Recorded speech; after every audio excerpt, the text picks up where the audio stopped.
joins us via video cam from the east coast of America, the former Swansea manager. Hi Bob, how are you? I'm okay, Richard. How are you? Well, we're very grateful to you for getting up as early as you have to talk to us, Bob. Are you still smarting about what happened, or are you over it? I'm still stinging a little bit. There's no two ways about it. Any regrets, Bob, about taking the job? I have thought about it. If I knew the way it was going to be handled, maybe I would have thought again.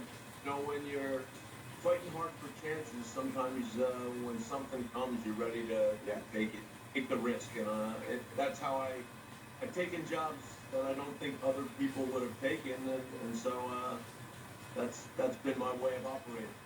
When you say the way you were handled, Bob, you mean the short-termism that Swansea showed, or were there other problems? The fact that, and I think we can discuss this honestly, your accent perhaps didn't endear you to the British press in a way that it could or maybe should have done, did it? Well, they talked about accent, Richard, but, you know, let's face it, American owners took over, and when an American manager comes in, it puts you under extra scrutiny. I knew that. You need results early on, and you know, there were discussions about January in the project, but obviously we know that in top leagues you don't always get the time, and for me that was disappointing. You know, in football, over 11 matches, the ball can bounce different ways. I thought we had some days where we played well, but didn't take full points. We played very well at Goodison against Everton. Gave up a late goal, and so instead of 3 points, it's 1.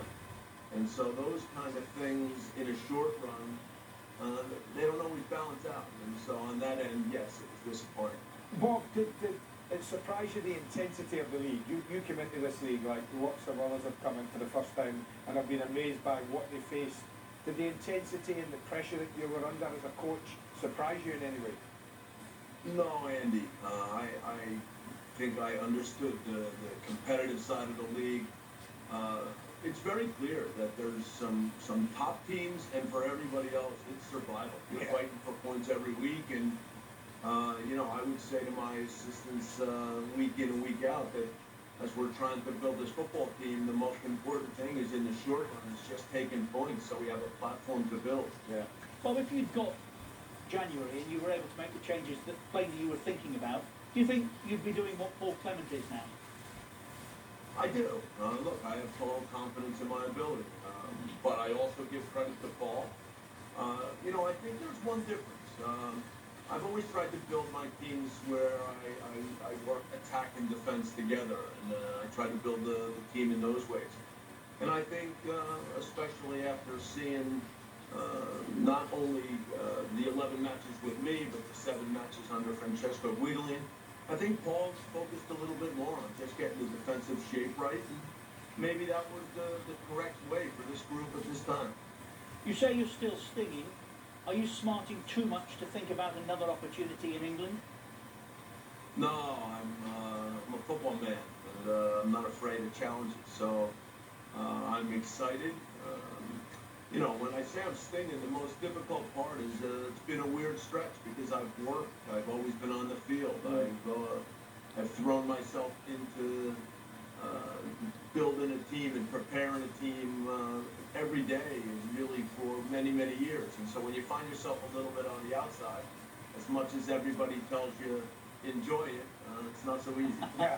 Come August, Bob, do we expect to see you back with a tracksuit on again, working?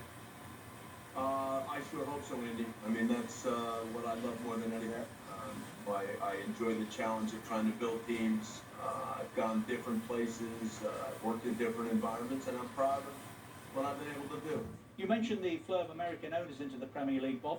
Do you think you'll be the first of many American coaches that we're likely to see?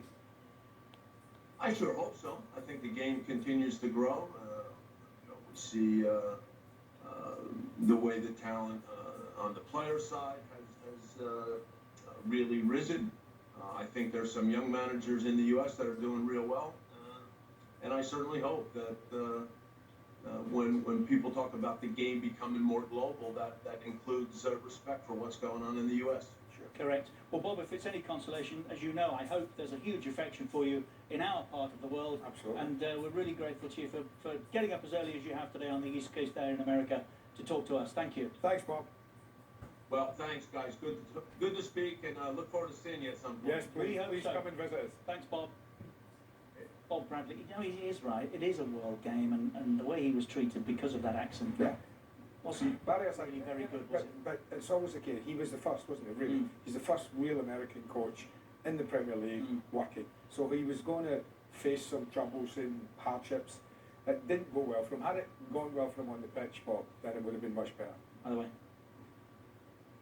you said to me, if we ever use video in football, I'm finished. No. I said in matters of opinion. Yeah.